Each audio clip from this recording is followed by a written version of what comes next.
माननीय उद्घाटनकर्ता और बिहार विधानसभा के अध्यक्ष भाई अवध बिहारी चौधरी जी, मंच पर उपस्थित पूर्व मुख्यमंत्री हमारे बड़े भाई जीतन राम मांझी जी,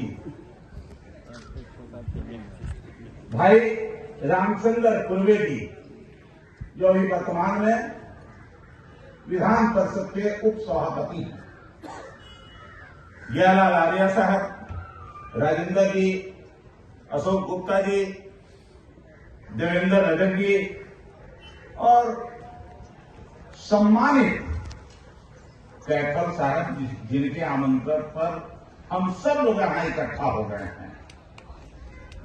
उनका तो कोई सम्मान आप लोगों के बीच से या हम लोगों के बीच से नहीं किया, ये वो जबरदस्ती बैठा दी है, वो ओढ़ा लिए हैं। तो हम आप सब लोगों के तरफ से हम लोगों के आयोजन, इस आयोजन के लिए कैथल साहब को हम सम्मानित कर देना चाहते हैं। राह है ना आप लोगों की? लीजिए, आइए, इससे लेते हैं। अरे भाई इधर आइए।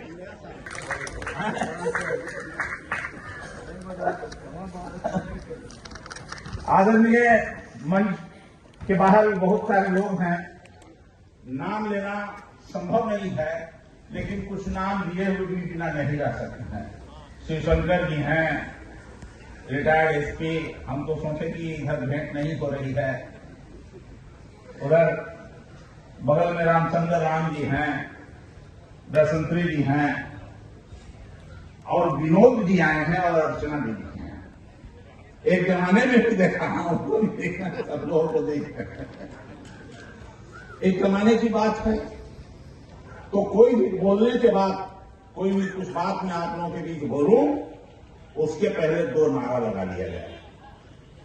चूंकि यहां सब बाबा साहब के अनुयायी हैं और मैं खुराम भी बाबा साहब के अनुयायी थे, तो डॉक्टर भीमराव अम्बेडकर अमर रहे,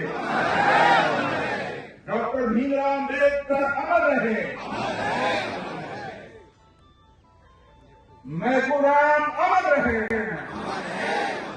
मैं खुराम अमर रहे।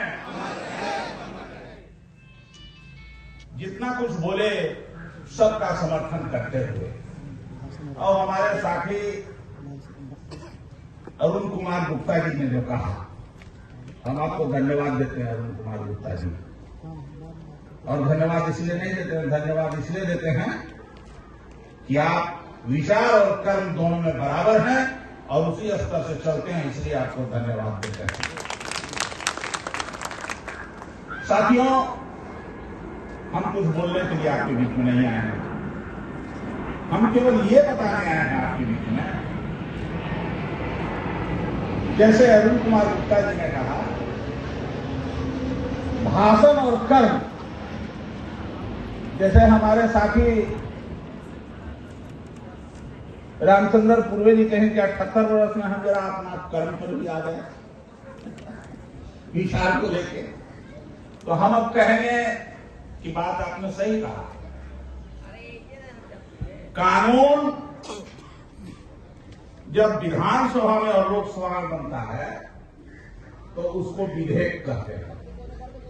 तो बहुत सारे लोगों को मोटा मोटी में समझ में नहीं आता है कि विधेयक के माने क्या हुआ, तो उसको समझने के लिए और लागू करने के लिए फिर से संबंधित विभाग, कानून विभाग सब मिलकर उसको इम्प्लीमेंटिंग कानून बनाता है।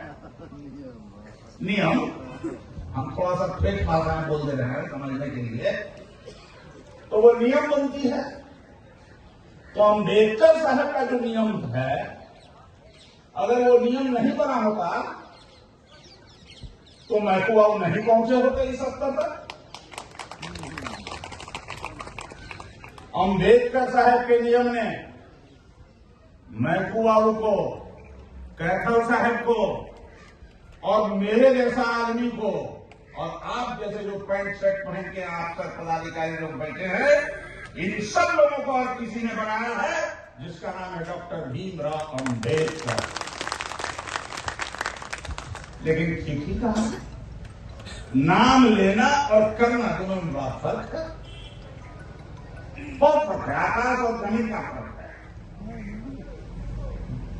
मैकू बाबू ने जो काम किया, व्यक्ति आता है और जाता है, जो इस धरती पर आया जिसको भगवान कहा गया, भगवान है कि नहीं ये दूसरी बात है, लेकिन जिसको भगवान कहा गया, जो इस धरती पर आया है, उसको मरना भी सुनिश्चित है।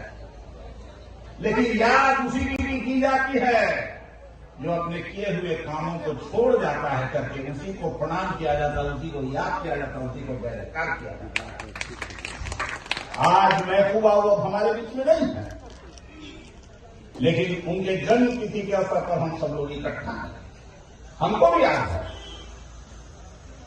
मैकू बाबू के बारे में, हमको तो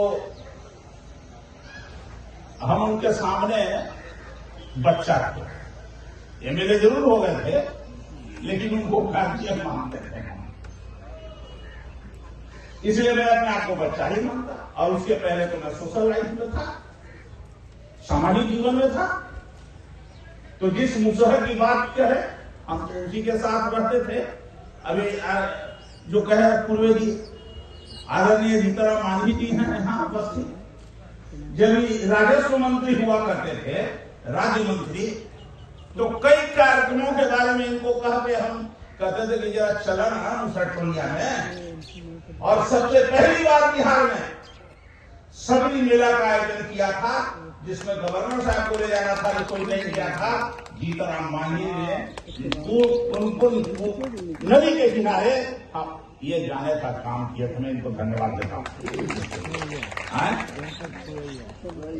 हाँ, उस समय गवर्नर थे जो नहीं गए थे, तो काम करना। और तो मैकू बाबू दो काम, तीन काम बहुत काबिल तारीफ है। सबसे पहले जो यहाँ के पढ़े लिखे लोग थे, नौकरी पेशा में थे, उनको जगाने का काम किया अनुसूचित जाति जनजाति कर्मचारी महासंघ के माध्यम से, और उनके साथ हर संडे को वो गायब हो जाते थे पटना से। अब कहीं न कहीं कोई जिला में रहते थे, कई बार हमको भी खींच के ले गए कि चलो, तो हम भी पीछे पीछे चले जाते थे उनके। तो आज हम उनको याद कर रहे हैं कि एक तो वो कि बिहार में एक समय था जब मैकू बाबू ने लोगों को अनुसूचित जाति जनजाति कल्याण कर्मचारी महासंघ के माध्यम से जो संगठित किया था, आज वो ताकत, आज वो जोश अनुसूचित जाति जनजाति कर्मचारी महासंघ में अब नहीं है, जो ताकत उस जमाने में था। क्या गलत कह रहा हूं मैं? और अगर सही है रामचंद्र जी, तो किन कारणों से सही है कि वो ताकत आज नहीं है? भारी साजिश देश में चल रही है, चुपचाप ऐसे काम नहीं चलेगा।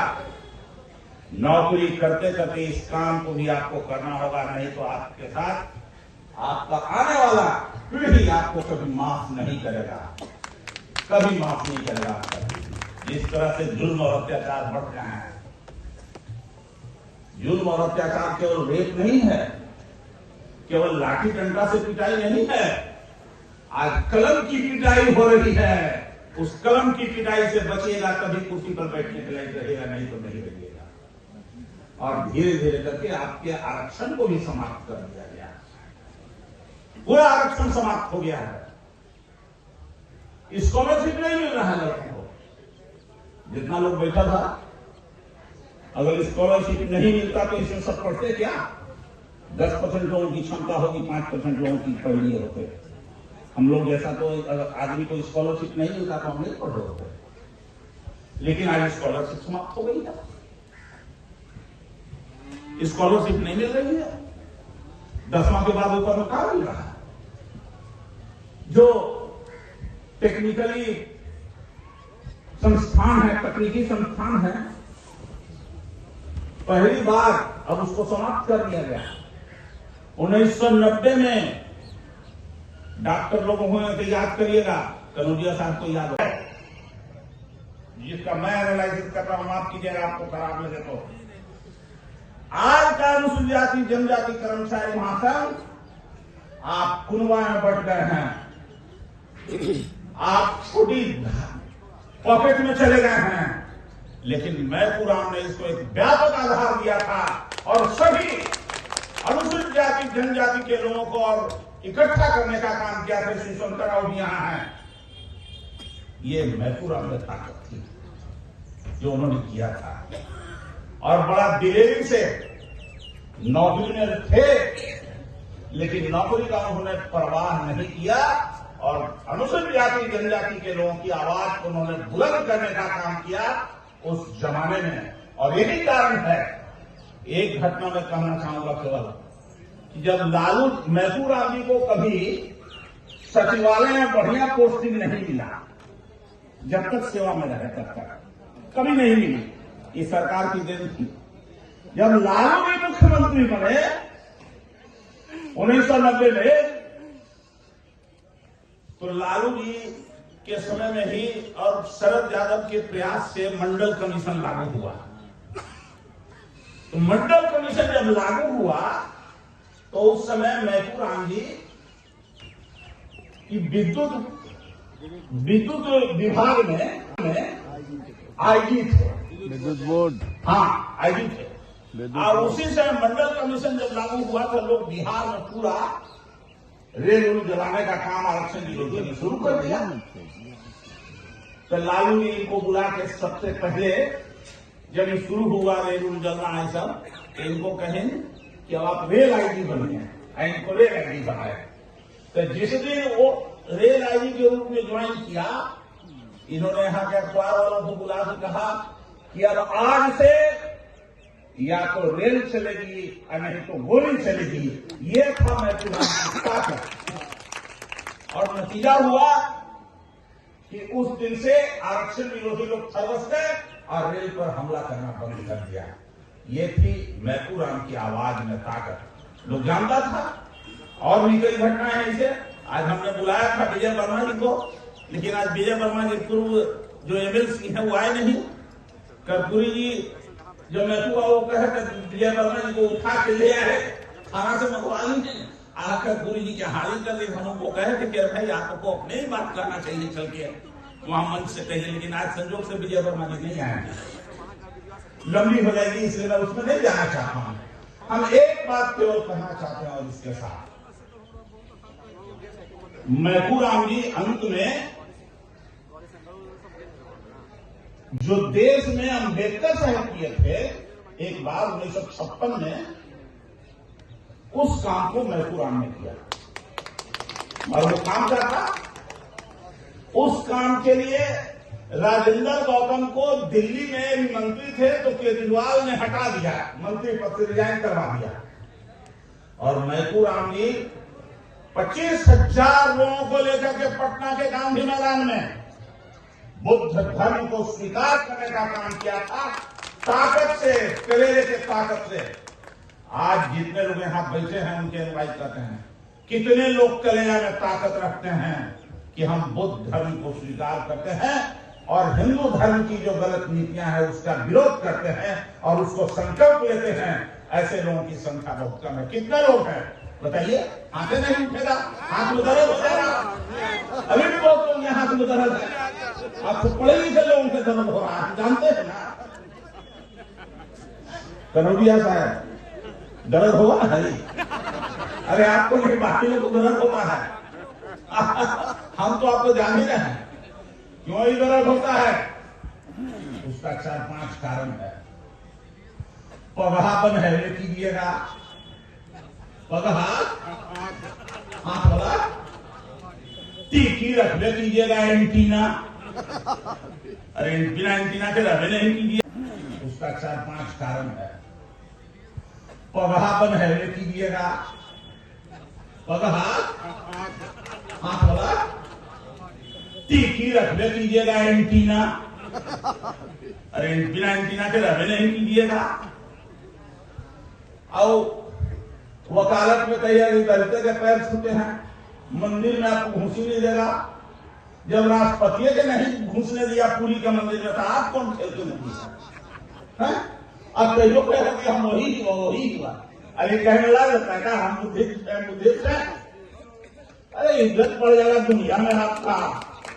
जिस दिन ये दलित समुदाय का पढ़ा लिखा लोग, जितने लोग पढ़े लिखे हैं अपने कृपा से नहीं है कि हम की कृपा से हरियाणा किया गया, भले आईएएस हो जाइए, आईपीएस हो जाइए, इंजीनियर हो जाइए, डॉक्टर हो जाइए और सचिवालय के बड़ा अफसर हो जाइए, एक से आपको इज्जत जो मिल रहा है वो केवल और केवल डॉक्टर भीमराव अम्बेडकर का संविधान है, जिसके कारण आपको इज्जत मिल रही है।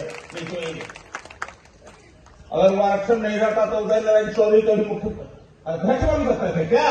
असंभव। जीतन राम मांझी के मुख्यमंत्री बन सकते थे? असंभव, नहीं होता।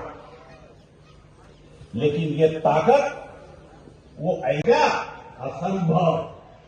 जीतन राम मांझी के मुख्यमंत्री बन सकते थे? असंभव, नहीं होता। लेकिन ये ताकत वो ऐसी चीज लिख के चले गए कि आज हम सब लोग उस ताकत को मान रहे हैं।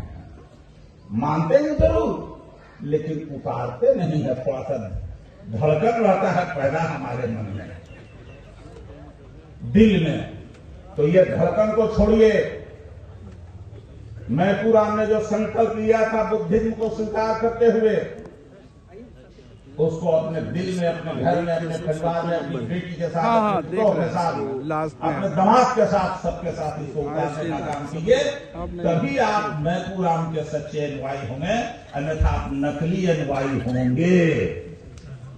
माफ करिए, हमारे पतिया गलती होती था, लेकिन सच्चाई है। अगर ये नहीं कहेंगे तो हम अपने आप के साथ अन्याय करेंगे। आज हम धन्यवाद देना चाहते हैं कि आरक्षण की नीति को जितना मजबूती से लागू किया, ठीक ही कहा इसके पहले रामचंद्र पुन्नी जी ने, ठीक ही कहा अशोक कुमार गुप्ता जी ने। वो लाइन अशोक कुमार गुप्ता जी,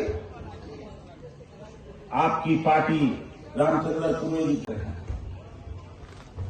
कि आरक्षण की नीति को जितना मजबूती से लागू किया,